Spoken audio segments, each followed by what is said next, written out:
Good evening, it's Girl. Have a maiden voyage of my new Massachusetts Black, going over the matchmaking, looking at enemy Lexington.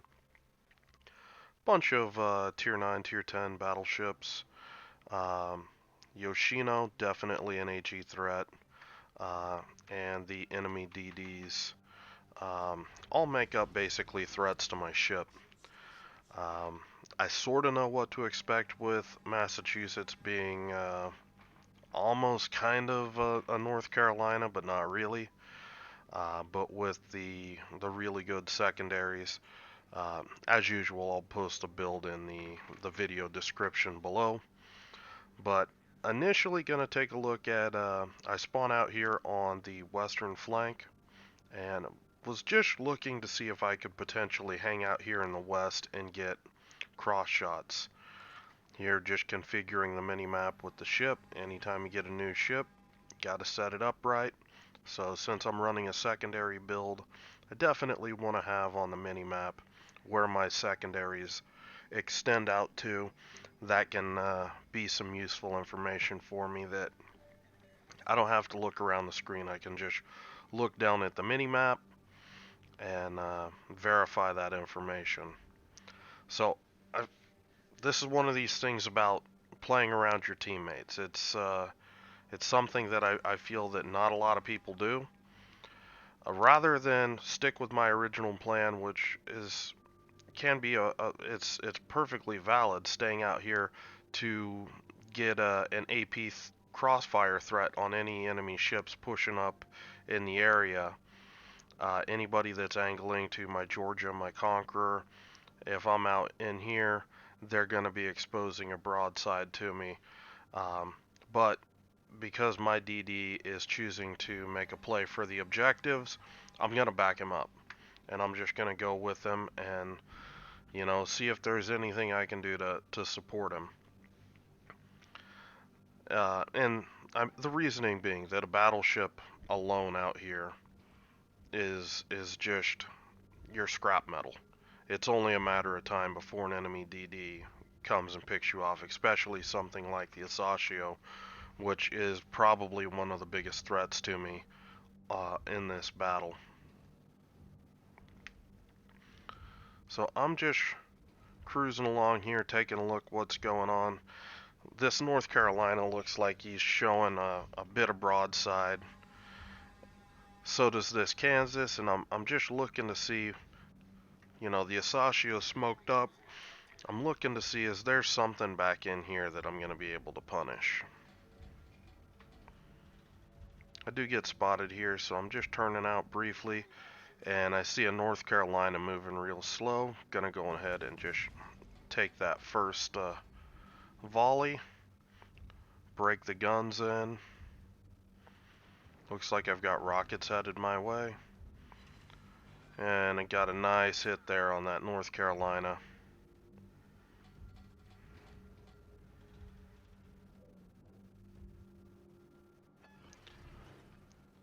Popping my spotter plane here again, just looking for broadside targets, things that I might be able to punish.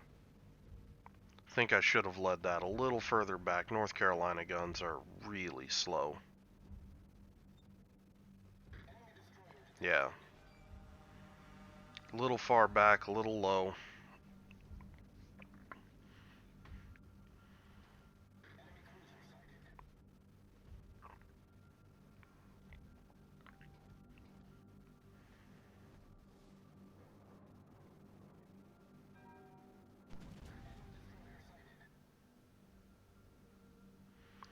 And I don't want to be bunched up here with all of these battleships. You see, we've got all of these battleships basically in like a quarter grid square right now. I don't want that. So I'm going to keep sailing back out mid. These guys can do kind of whatever. I know this Asashio's back here and this Conqueror's sailing towards them. That doesn't bode well.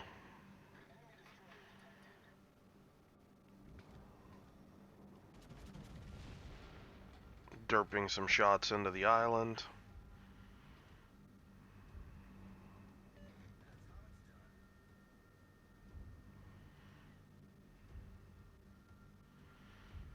And that Asashio, as you can see, still hanging out there. That's why I didn't want to be out there. If I'm not gonna have a DD to, at least make that guy stand off a bit, it's really too sketchy for me to be out there. I see that the Alaska's getting ready to turn out. I'm gonna go on ahead, break a shot. I think I lead this a little too high.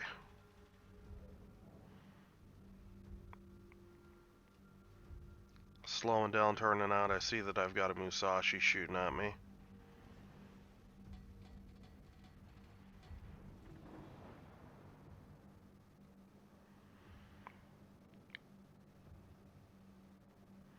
Just being patient, seeing where that Alaska is gonna steady up on.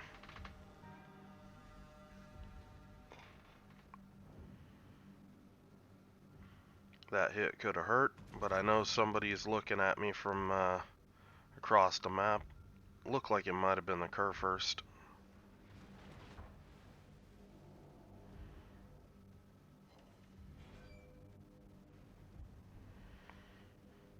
Need a bit more lead there.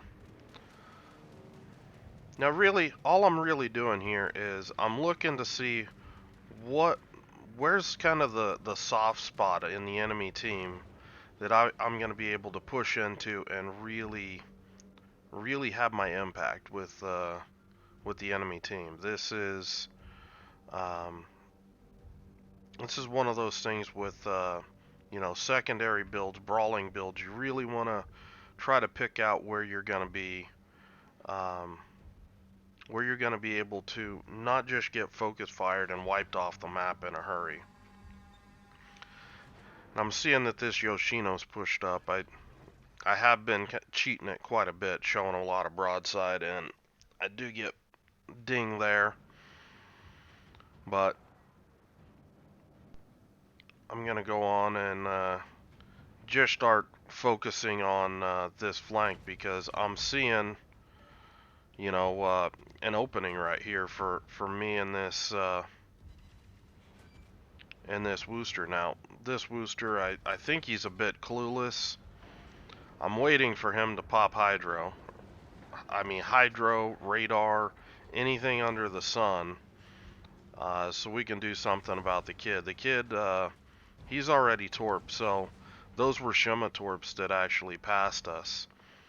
So I'm not sweating torpedoes at the moment. So I'm just gonna focus on trying to get this Yoshino down. I know we've got a Kurfurst pushing up here. I'm just not getting very good dispersion. I see that the Wooster's likely going to be able to finish off the Yoshino. There he goes. Now he's going to notice the DD shooting him, and my guns are already on target waiting. Just waiting for the 6 seconds. There we go. So, at this point, I'm just going to pause it for a minute and talk about map control. And one of the issues that I'm having with this team, and that is, if you look at all of my battleships, they're all wanting to hang out in the same spot, and it's number one, it's kind of nerve-wracking because you've got an Asashio that's last spotted nearby, and I mean an Asashio, even the CV's there. This is just Asashio smorgasbord. Um, you know, that's not gonna help us with map control. You look at the enemy team sort of doing the same thing. They do have a lion out there though that can open up some different shots back in through here. Um, and it's with me back out here, I'm seeing that I've got a Kurfurst back here that I'm gonna look to eventually try to deal with the crossfire threat on the enemy team. Um, and then see if there's something I can do about this Alaska because this is a really dangerous situation for my DDs because you take a look at them, you know, the Daring's pinned against an island. This is you don't position like this as a destroyer. You always want to be on the safe side of the island where you have the island between you and the enemy ships, not the other way around. Um, you know, if this Alaska radars, he's probably killed both of these DDs, and that's going to be really critical. So I'm looking at this Alaska, and I'm wanting to get a good shot off. I see that he's turning in, waiting for the reload, and then I see, oh, he's getting ready to turn. There goes my good broadside shot, and you can see he's popped radar. He's going after my teammates, but I don't really have a shot here that's going to do meaningful damage, and my daring basically settles for trading out. I was getting ready to finish off the Alaska if I needed to, um, but that's unfortunately we ended up losing 2 DDs there, and that's really the critical moment of this battle. We lost control of the epicenter, and that's because we don't have um, enough of a crossfire threat. You know, this Alaska coming up here, could these guys even really make those shots? I don't think so.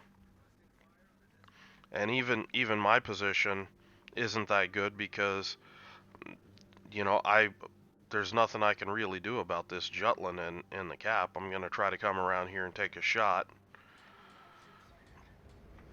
But I really underlead this shot.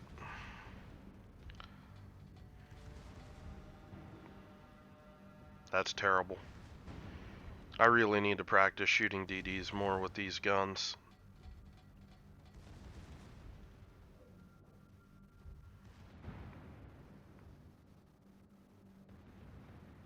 Now that he's on a safer angle, that's a really low probability shot with the guns on a Massachusetts. Anything angling at a Massachusetts, it's gonna be much harder for you to actually do significant damage just because your horizontal dispersion is so wide. Now here, I don't want to get rammed by the Kurfurst, so I'm gonna risk the kite out turn.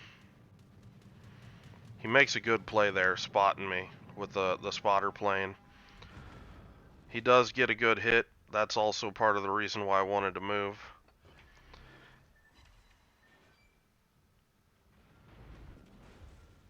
If I would have just tried to bow tank there, I probably would have taken a few torps. And now, basically, a brawl's on with a battleship that, well, he's got a lot more HP than me, about twice as much HP than me. Um, and, yeah, 2 tiers higher, better fire chance. I do get lucky with some fire chance right out of the gate, and that made me a lot um, a lot more optimistic about how this fight was going to turn out. There's my second fire already, this soon into the mix, and from here on out, I don't get any additional fires. It's terrible. I could have done a lot more this battle if I would have got some fire chance out here to help me out. And basically, what this is gonna turn into is a brawling situation. Now, this is a choreographed dance. So basically, to define it, one step is, you know, him shooting and me angling to mitigate the damage. The second step is me shooting and trying to time when he's going to turn out to shoot at me, and to aim at things that I think that I can pin, like his big old honking superstructure. You can see he's turning in, so I'm not going to aim at the hole. I'm going to try to derp these shots into the superstructure. I am going to use my repair and popping my damage control. Now this repair party, and particularly the repair party, but also the damage control. Watch how strong it makes the Massachusetts in this situation. What's winning the game here right now is I'm angling much better than the Kurfurst is. See, he's flat right now, so I'm risking the shot turning out. I'm taking more damage than normal, but I was trying to punch him out right there. Didn't get it, and he got his repair off. So I'm back to the dance. I got my reload coming in. I'm going to try to take the shot.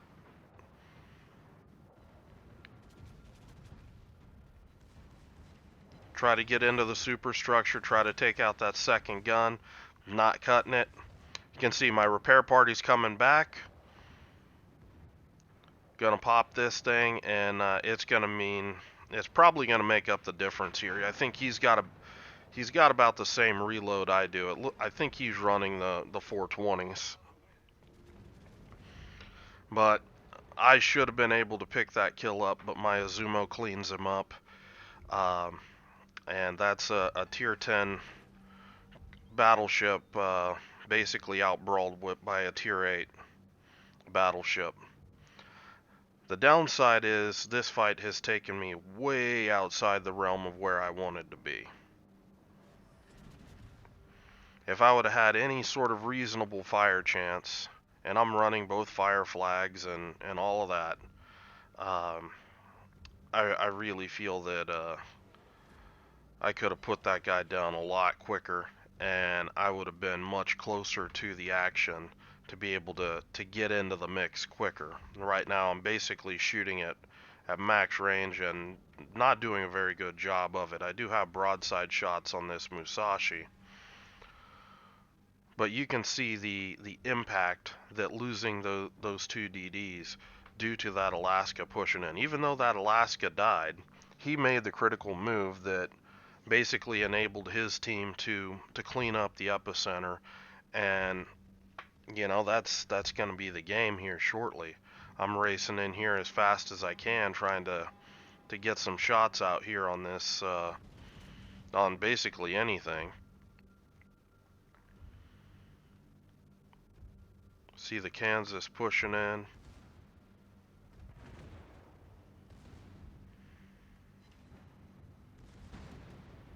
And I know at this point this game's a loss. I'm just trying to rack up any additional damage that I can.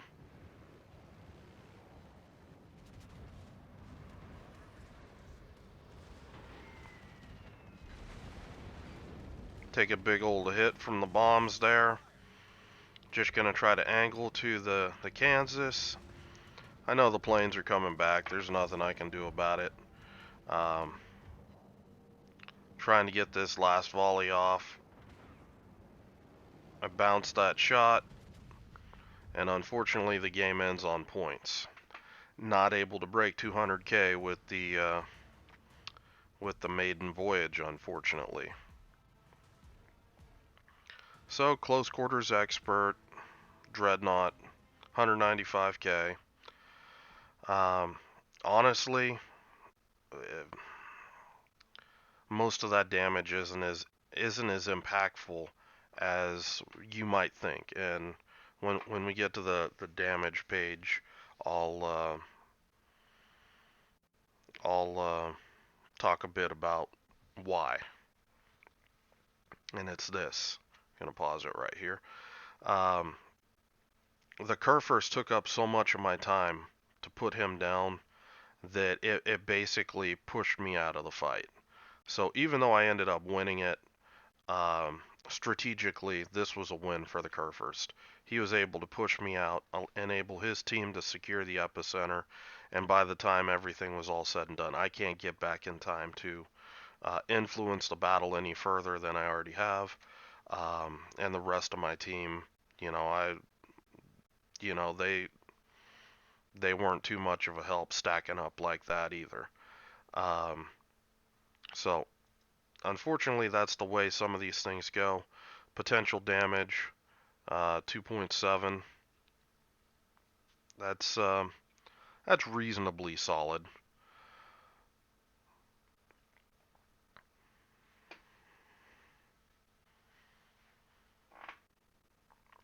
So Massachusetts, definitely.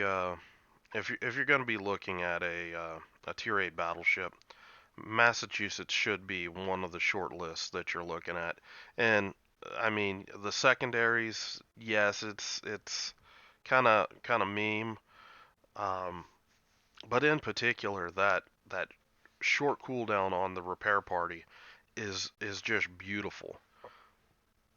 This ship really can. It just lets this ship tank so much damage.